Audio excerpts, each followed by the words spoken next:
Les gars, à cette allure, même Abdé peut être le coach du Real Madrid, je vous assure. Il peut être le coach du Real Madrid et il va profiter du système tout simplement à être le meilleur coach. Parce que tu ne peux pas être dans un club où tout ce qui te sauve, ce sont des pénaltys. C'est un joueur d'Mbappé que si lui n'arrive pas à marquer, vous êtes nul à chier. Non mais très franchement, Xabi Alonso, en fait, je ne sais pas ce qu'il pense. Il pense qu'il est peut-être à Reims ou un truc comme ça. Tu es au Real Madrid, bordel. Il a carrément tout drop, il n'en pouvait plus. Il s'est mis à genoux pour dire oh merde, qu'est-ce que j'ai fait, qu'est-ce que je fais. S'agenouiller contre Elche. Xabi Alonso, je commence à comprendre certains joueurs qui commencent déjà à te dire merci beaucoup pour ton travail, merci pour les services.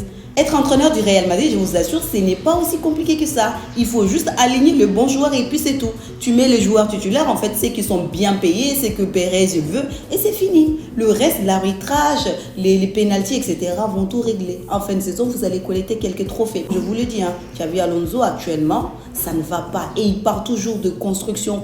Tu construis quoi?